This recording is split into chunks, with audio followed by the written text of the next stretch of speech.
How can applicants increase their chances of getting an interview? Networking as a college student can be really tricky because you're so busy with college, it's very difficult to get out in the world and get to know the people who eventually are going to be hiring you.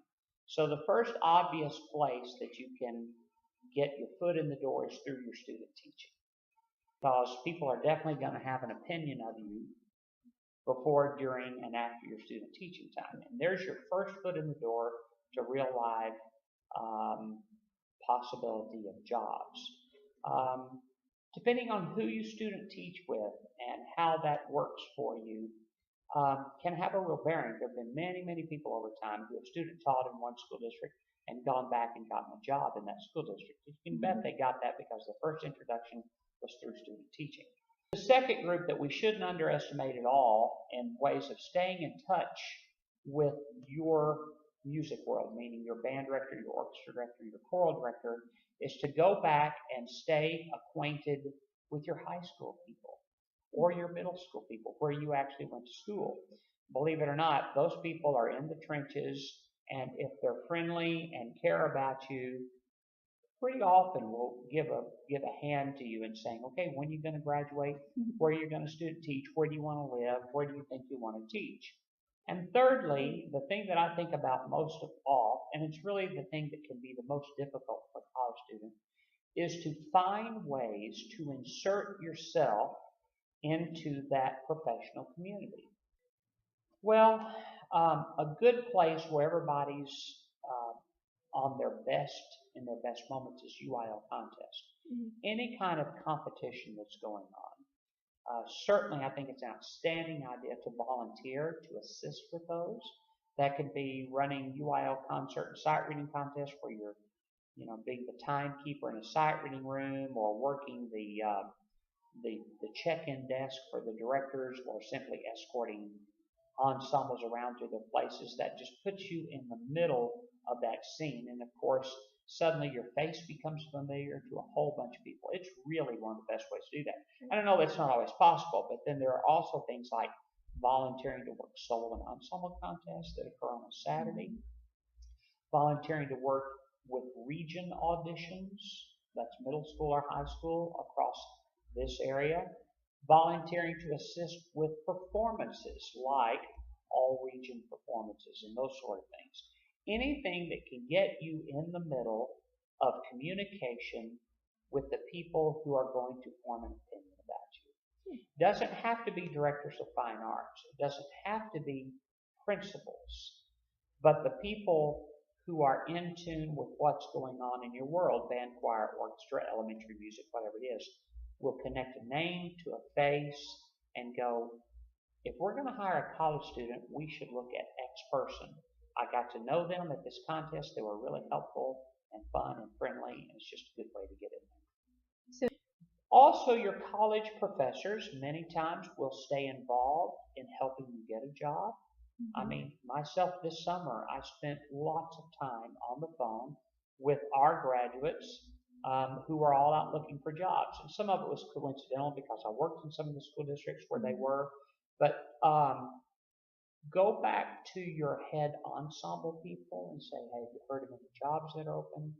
Can you make a phone call for me and find out? And then ultimately, I think what a college student needs to understand is it's a small world.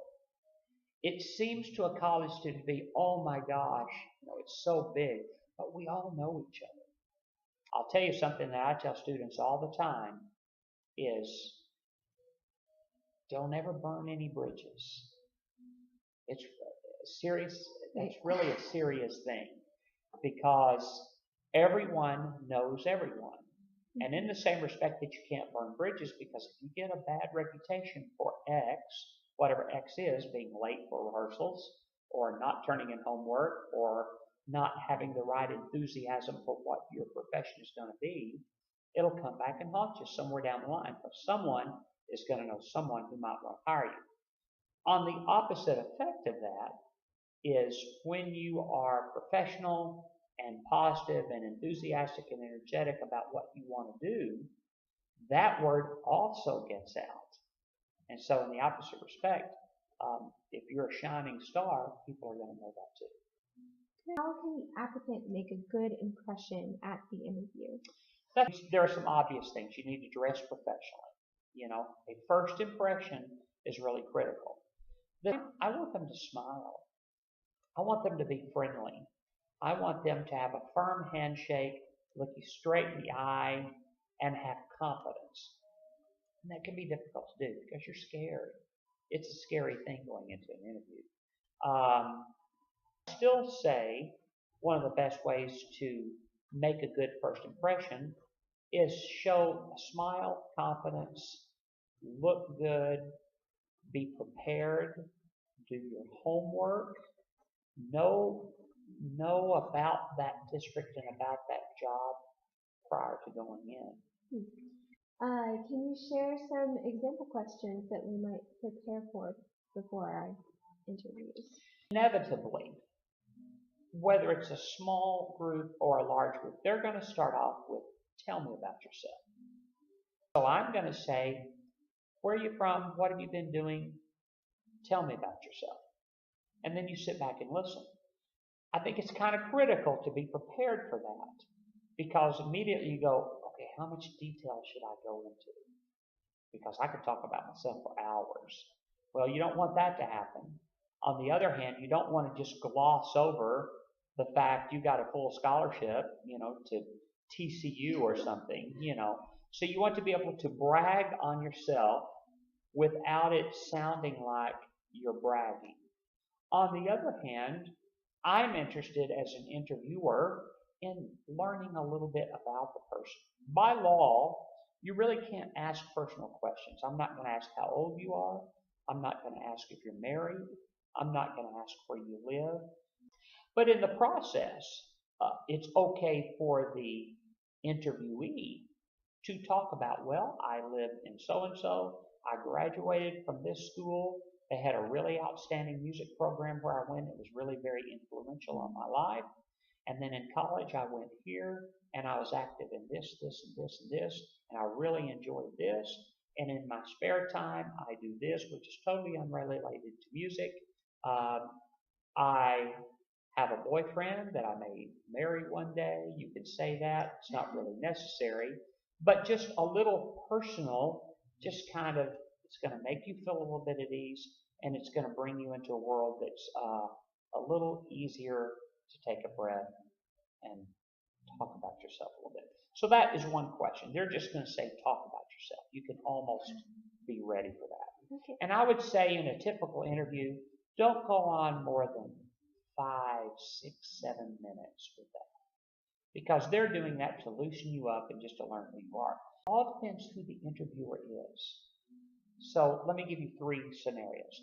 One interviewer could be like, if you're applying for a middle school job, the high school director, because many times nowadays the high school director's involved in that, and that's a very good thing. Another person could be a director of fine arts. If you're a band director interviewing a director of fine arts whose background is band, they're going to probably be more specific in their questions, right? The third person that you could be interviewing with is a principal, and that's really a different kind of interview. Think about it. Choir director or a head director, let's say, or a director of fine arts, that's going to be more music-related kind of questions. If it's a principal, a lot of principals don't know a ton about the band room or what happens in the choir room or in the orchestra room. And so their questions are going to be much more general, and what do you expect from your kids sort of questions. Standard question that I always asked in my career was, I gave the person a hypothetical situation or 2 or 3. And I said, if it's a choral director, a middle school choir director, for instance, I'm going to say to them, okay, it's November, it's a Tuesday, and your 7th grade girls choir is coming into the room. It's a month before your Christmas concert, and class is 55 minutes. Tell me what I'm going to see in the next 55 minutes. Good. And I think it's a great question Mm-hmm. because somebody's going to go, well, I don't know what to say, or you're going to go, well, they're going to come in when the bell rings and we're going to have this warm up.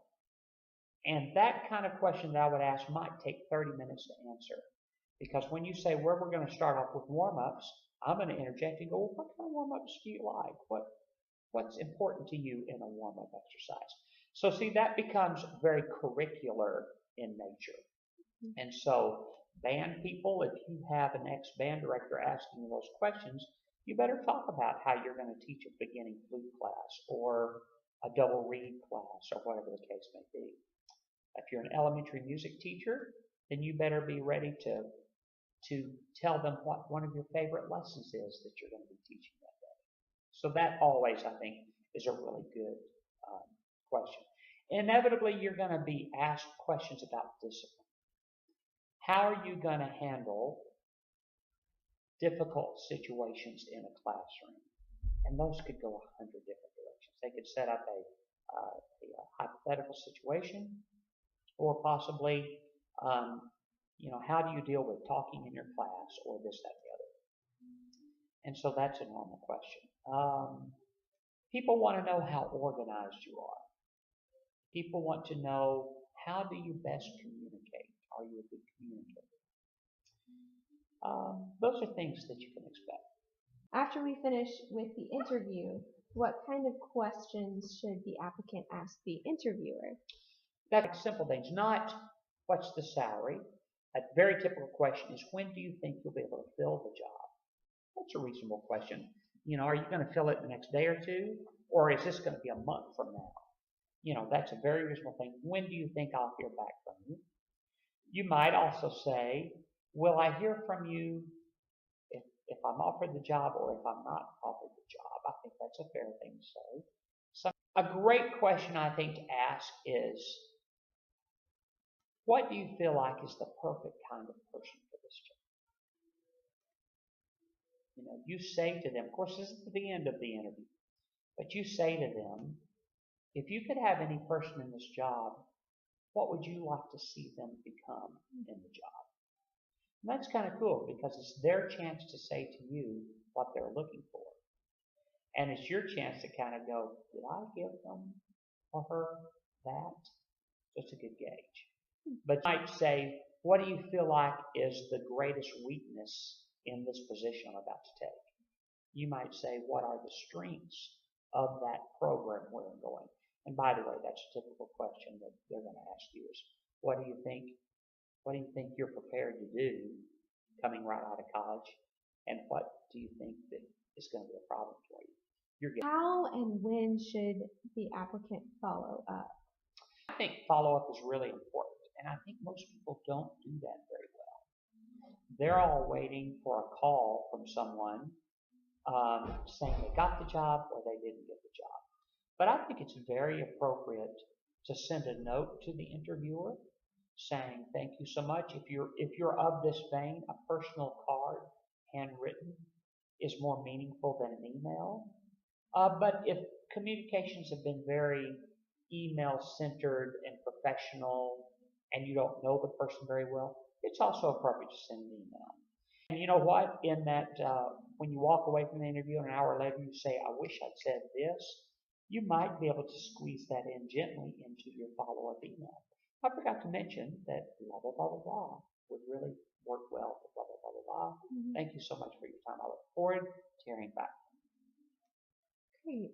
And how long do you think would be a good time to wait before sending that? I would do it immediately. Immediately? Yeah, okay. Like within the day or two. I mean, it depends on if it's one of those jobs they plan to fill in the next day or two, or one of those that, we're going to take a month to fill this job. But I think any kind of personal, friendly contact is important. I think written is much better than personal. I mean, you don't want to call anyone. They've already interviewed. It's just a follow-up to say, don't forget me. Great. I'm still thinking about this and really enjoyed meeting you and appreciate all the great questions and that sort of thing. Kind of normal. Wonderful. Thank you so much. I really appreciate this. Yes. That was easy. You're very welcome. Good luck, everyone. Have a good night.